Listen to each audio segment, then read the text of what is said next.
करते हुए योग आसन प्राणायाम आदि करते हैं तब इसका पूरा लाभ होता है। तो मैं आपको आपकी जिंदगी के लिए छोटे छोटे कुछ 4 नियम बताना चाहता हूं और ये 4 नियम का पालन आप सब करिए। मैं आपको विनम्रतापूर्वक लेकिन विश्वास से कहता हूं कि ये 4 नियम का जो भी पालन करेगा जिंदगी में बीमारी और रोग उसको कभी आएंगे नहीं। परम पूजनीय स्वामी रामदेव जी खुद 40-45 साल से इन 4 नियमों का पालन करते हैं। आप भी अगर ये पालन करेंगे तो बहुत अच्छा होगा। मैं भी करता हूं मेरे जीवन में। मैं पिछले 15 वर्षों से योग प्राणायाम करता हूं, उसके साथ कुछ नियम मैंने बनाए हैं, वो नियम का पालन करता हूं और वही नियम आपको बताना चाहता हूं। स्वामी जी पालन करते हैं, मैं करता हूं, हमारे लाखों योग शिक्षक करते हैं और इन नियमों का पालन करने से हमको इतना लाभ हुआ है कि कभी बीमारी आती नहीं। 15 साल से मैंने हर बार मेरा बीपी चेक किया, नॉर्मल है, शुगर नॉर्मल है, ट्राइग्लिसराइड्स नॉर्मल है, कोलेस्ट्रॉल नॉर्मल है। पिछले 15 साल में कभी सर्दी जुकाम भी नहीं हुआ, गला भी नहीं बैठा, कभी हॉस्पिटल नहीं देखा, कभी डॉक्टर के पास नहीं गए, क्योंकि जरूरत नहीं पड़ी। और वो जरूरत नहीं पड़ी क्योंकि हम निरोगी हैं, स्वस्थ हैं। ये निरोगी और स्वस्थ होने के लिए आयुर्वेद की एक छोटी सी जानकारी आपसे मैं शेयर करना चाहता हूं। आयुर्वेद में यह कहा गया है कि किसी भी व्यक्ति को निरोगी होना है, रोग मुक्त होना है, तो अपने जीवन में 3 बातों का ध्यान रखे। अपना वात, पित्त और कफ तीनों का संतुलन रखे। वो 3 तरह के दोष हैं हमारे शरीर में, वात, पित्त, कफ। आपने सुना होगा ये त्रिदोष आधारित शरीर है। जब वात बहुत बिगड़ जाता है तो 80 से ज्यादा रोग आते हैं। जब पित्त बहुत बिगड़ जाता है तो लगभग 46 से 50 रोग आते हैं और जब कफ बिगड़ जाता है तो 28 रोग आते हैं और वात, पित्त, कफ तीनों बिगड़ जाएं तो 148 रोग आते हैं। सर्दी, खांसी, जुकाम से लेकर और कैंसर तक जो आखिरी रोग माना जाता है, ये सब वात, पित्त, कफ के बिगड़ने का खेल है। तो इस देश के आयुर्वेद चिकित्सा के सबसे महान लोगों में से कुछ नाम आप जानते हैं, जैसे चरक ऋषि, जैसे सुश्रुत ऋषि। ऐसे एक ऋषि हुए बाघभट्ट।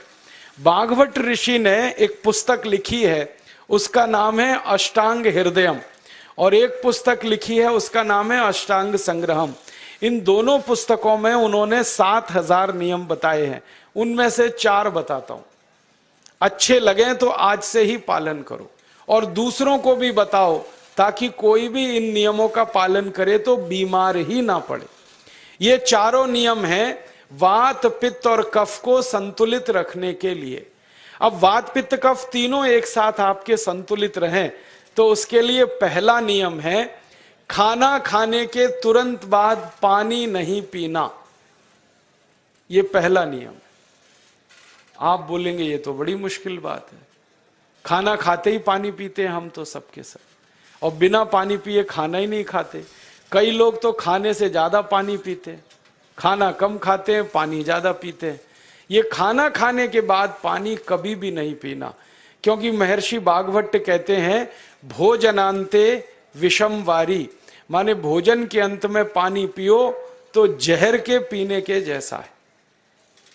इसलिए वो कहते हैं कभी भी खाने के तुरंत बाद पानी मत पियो। अब आप मुझे पूछोगे क्यों नहीं पिए, कारण बता दो। कारण मैं बताना चाहता हूं सरल भाषा में। हम जब खाना खाते हैं ना तो पेट में सारा खाना इकट्ठा होता है। पेट में एक स्थान होता है, उसको हम कहते हैं जठर। संस्कृत में, हिंदी में जठर कहते हैं, अंग्रेजी में उसको एपिगैस्ट्रियम कहते हैं, हिंदी में कुछ लोग उसको आमाशय भी कहते हैं। ये जठर छोटा सा स्थान है। आपके पेट में नाभि है ना, उसके लेफ्ट साइड में बाईं तरफ छोटा सा स्थान है। सारा खाना आपका इसी स्थान पर आता है। जो भी आप खाते हो, रोटी, चावल, दाल, सब्जी, दूध, दही, कुछ भी खाओ, सब कुछ जठर में आता है। अब जठर में जैसे ही खाना इकट्ठा होता है तो उसमें आग जलती और उस आग को कहते हैं जठर अग्नि। मिला के बोल देते हैं जठराग्नि। आप जैसे ही खाना खाते हो पेट में, जठर में अग्नि जलती है, वो अग्नि खाने को पचाती है और अग्नि खाने को ऐसे ही पचाती है जैसे रसोई घर की अग्नि खाने को पकाती है। आपके रसोई घर में आप अग्नि जलाओ, उसके ऊपर दूध रख दो, दूध में थोड़ा चावल डाल दो, अग्नि जब तक जलती रहेगी खीर तब तक बनती रहेगी। आप घर में अग्नि जलाओ, उसके ऊपर पानी रख दो, उसमें दाल डाल दो, दाल की पकने की क्रिया तब तक चलेगी जब तक अग्नि जलेगी। ऐसे ही पेट में होता है, जैसे ही आपने खाना खाया पेट में अग्नि जलती है, और जब तक अग्नि जलती है तो खाने के पचने की क्रिया चलती है। जैसे रसोई घर में खाना पकाते हैं वैसे ही पेट में भी खाना पकता है, इसी को हम पचने की क्रिया कहते हैं, अंग्रेजी में उसको डाइजेशन कह देते हैं। तो आपने खाना खाया, पेट में अग्नि जल गई, अब वो खाने को हजम करेगी, पचाएगी। अब मुझे एक प्रश्न का उत्तर दो आप, कि जैसे ही आपने खाना खाया पेट में अग्नि जल गई और वो खाने को पचा रही है, तुरंत आपने गट गट गट गट पानी पी लिया और खूब ठंडा पानी पी लिया, बर्फ मिलाया हुआ पानी पी लिया, फ्रिज का पानी पी लिया, क्या होने वाला है? अग्नि जलेगी कि बुझेगी? अग्नि के ऊपर पानी डालो तो अग्नि और पानी की दोस्ती नहीं है, दुश्मनी है, पानी अग्नि को बुझा देता है। तो आपने खाना खाया, अग्नि जली, पीछे से गटगट पानी पी लिया, अब अग्नि शांत हो गई, अब खाना पचेगा नहीं, तो वो पेट में पड़ा पड़ा सड़ेगा, और सड़ा हुआ खाना 100 से ज्यादा विष पैदा करेगा, और वो 100 विष आपकी जिंदगी को नरक बना देंगे और जिंदगी भर आप बीमार पड़े रहेंगे। आपको मालूम है, कई लोग कहते हैं मुझे पेट में बहुत गैस बनती है। ये गैस उन्हीं को बनती है जिनका खाना हजम नहीं होता। कोई लोग कहते हैं कि मुझे पेट में जलन होती है, ये जलन उन्हीं को होती है जिनका खाना पचता नहीं। कोई कहते हैं कि मेरे पेट में एकदम गुम हो जाता है, फूल जाता है, ये सब वो लक्षण हैं जब खाना पचता नहीं। तो खाना पचेगा नहीं तो सड़ेगा, सड़ेगा तो विष पैदा करेगा, और वो विष आपको बीमार करेंगे। इसलिए महर्षि भागवत ने कहा, खाना खाते ही पानी मत पियो। समझ में आया? फिर आप बोलोगे कितनी देर तक नहीं पिए? कम से कम 1 घंटे तक। 1 घंटे बाद पानी पियो। आप बोलोगे जी 1 घंटा क्यों? ये जो अग्नि जलने की क्रिया है ये लगभग 1 घंटे तक ही चलती है पेट में, उसके बाद अग्नि अपने आप शांत हो जाती है, उसके बाद पानी पी लो। तो खाना अगर 10 बजे खाया तो 11 बजे पानी पियो, 11 बजे खाया तो 12 बजे पियो, 12 बजे खाया तो 1 बजे पियो, 1 घंटे बाद पानी पियो। अब आपके मन में यह सवाल आ सकता है कि खाना खाने के पहले पी लें क्या? हाँ पी लो, 40 मिनट पहले पेट भर के पानी पी लो। 10 बजे खाना खाना है, 9:20 पे खूब पानी पी लो, जितना पी सकते हो। 11 बजे खाना खाना है, 10:20 पे पी लो, खूब पानी पी लो, 40 मिनट पहले। आप और एक सवाल पूछ सकते हो कि अच्छा ठीक है, खाने के बाद पानी तो नहीं पिएंगे, कुछ और पी सकते हैं क्या पानी को छोड़कर? तो उसके लिए भागवत जी कहते हैं कि खाने के तुरंत बाद अगर पीना है तो दही की लस्सी पियो, मट्ठा। खाने के बाद अगर तुरंत पीना है तो फलों का रस पियो, गन्ने का रस पी लो, संतरे का रस पी लो, मौसमी का रस पी लो, अनार का रस पी लो। अब आप कहोगे ये सब महंगी महंगी चीजें बता रहे हैं, गन्ने का रस, संतरे का रस, अनार का रस, पैसे तो है नहीं। तो सबसे सस्ता रस है नींबू का ही रस पी लो, शिकंजी बना के पी लो, वो तो सबसे सस्ता है। तो खाना खाने के बाद या तो दही की लस्सी पियो या रस पियो। और एक तीसरी चीज है, दूध पी सकते। तो खाने के तुरंत बाद पीना है तो दही की लस्सी या मट्ठा, खाने के तुरंत बाद पीना है तो कोई फल का रस, खाने के तुरंत बाद पीना है तो दूध। पानी 1 घंटे बाद पियो। और अगर एक बात ध्यान रखो तो अच्छा है कि सवेरे खाना खाते हैं जिसको हम ब्रेकफास्ट कहते हैं, नाश्ता, तो फलों का रस पीना अच्छा, दोपहर को खाना खाएं तो लस्सी और मट्ठा पीना अच्छा, और रात का खाना खाएं तो दूध पीना अच्छा। जो लोग इस नियम का पालन कर सकते हैं जिंदगी में कभी भी 80 रोग उनको नहीं हो सकते। वात पित्त कफ तीनों ही इस एक छोटे से नियम से संतुलित रहते हैं। तो ये पहला नियम मैंने आपसे कहा। दूसरा नियम एक और है, और वो नियम ये है कि पानी कभी भी पियो, घूट घूट भर के पियो। जैसे गरम चाय पीते हैं, गरम कॉफी पीते हैं, गरम दूध पीते हैं, एक एक घूट भर के, एक एक सिप करके, ऐसे ही पानी पीने की आदत डालो। ये मुंह में एक बार गिलास लगा लिया, गटागट उसको खाली कर दिया, ये तरीका गड़बड़ है। एक घूट पानी, दो घूट पानी एक बार में उतना ही पियो। आप बोलोगे ये क्या चक्कर है? बात ऐसी है कि एक एक घूट पानी जब हम पीते हैं तो मुंह की लार पानी के साथ मिलकर पेट में अंदर जाती है, और ये जो मुंह की लार होती है ये क्षारीय होती है, और पेट में हमेशा अम्ल बनता रहता है। तो एक घूट पानी पिया, मुंह की लार इसके साथ अंदर गई, दो घूट पिया और ज्यादा गई, बार बार लार अंदर जाएगी तो क्षार पदार्थ पेट के अम्ल के साथ मिलेगा। पेट में अम्ल बनता है, मुंह में लार क्षारीय होती है। तो ये क्षार को अम्ल में मिला दिया जाए और ये अच्छे तरीके से मिलकर पेट में जाए तो कभी भी कोई व्यक्ति के पेट को अम्लता नहीं होती, एसिडिटी नहीं होती। और पेट में अम्लता नहीं होती तो रक्त में अम्लता नहीं होती, और जिनके रक्त में अम्लता नहीं होती उनकी जिंदगी में कभी भी वात पित्त कफ के असंतुलन की स्थिति पैदा नहीं होती। इसलिए पानी घूट घूट करके पीना। मैं आपको एक छोटा सा मेरा ऑब्जर्वेशन बताता हूं, परीक्षण।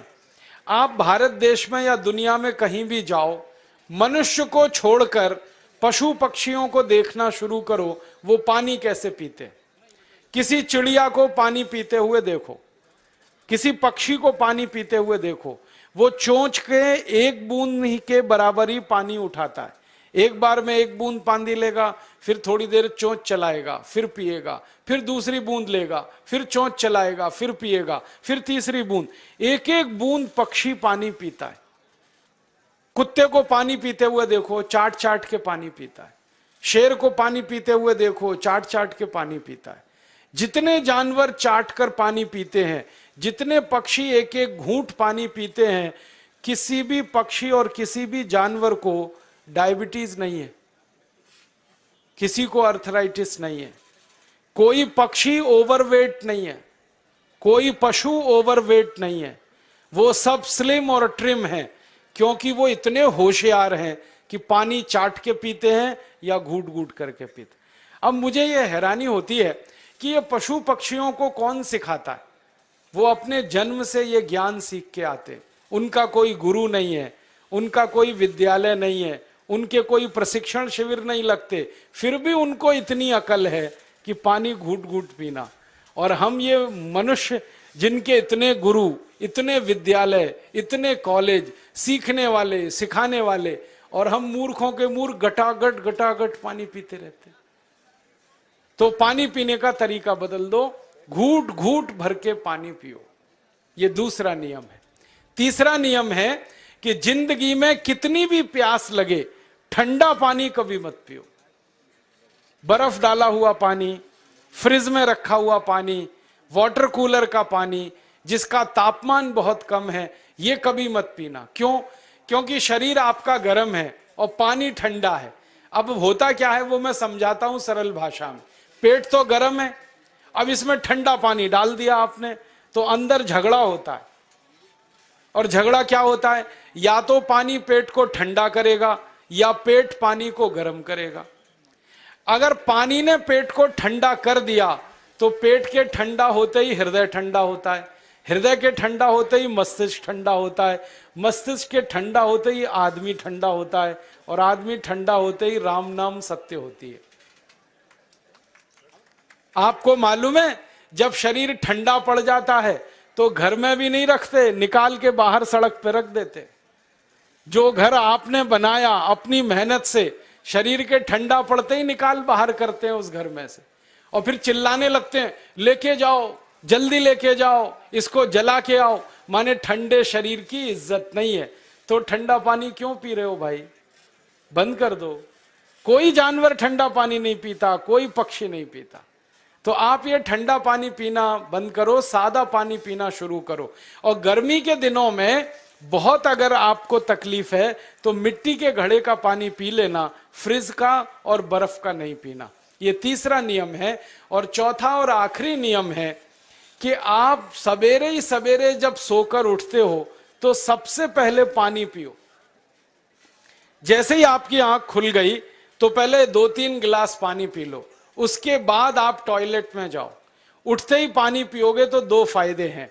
पहला फायदा यह है कि पानी पेट में जाकर बड़ी आंत को साफ करता है, और जैसे ही बड़ी आंत की सफाई होगी पेट पे दबाव पड़ेगा और आप संडास घर में जाएंगे, 2-3 मिनट में पेट आपका साफ हो जाएगा। जिनका पेट सुबह एक बार में साफ हो जाता है उनकी जिंदगी में कभी रोग नहीं आता। इसलिए सुबह सुबह उठते ही पेट साफ होना जरूरी है। और उठते ही पानी पियोगे तो मुंह की जो लार है वो पानी के साथ मिलकर अंदर जाएगी। सुबह पेट में एसिड की मात्रा ज्यादा होती है, इसलिए लार का पेट में जाना बहुत जरूरी है। इसलिए सुबह उठते ही पानी पीना बहुत जरूरी है। ये 4 नियम हैं आयुर्वेद के। पहला नियम, खाना खाने के 1 घंटे बाद पानी पीना। दूसरा नियम, पानी को हमेशा घूट घूट भर के पीना। तीसरा नियम, कभी भी जिंदगी में ठंडा पानी नहीं पीना। और चौथा और आखिरी नियम, सवेरे उठते ही सबसे पहले पानी पीना। 4 नियमों का पालन जो भी अपने जीवन में कर सकता है वो वात पित्त कफ तीनों को संतुलित रख सकता है। और जिसका वात पित्त कफ संतुलित है उसके जीवन में बीमारी नहीं आती है। और जो बीमार नहीं पड़ते हैं वो स्वस्थ और तंदुरुस्त और सुखी रहते हैं। उनकी जिंदगी का खर्चा कम होता है और देश का भी बहुत सारा पैसा बचता है। आपको शायद मालूम है या नहीं, 1 साल में हम जब बीमार पड़ जाते हैं भारतवासी तो साल का करीब 6 लाख करोड़ रुपया हमारा खर्च हो जाता है उन बीमारियों का इलाज करने में।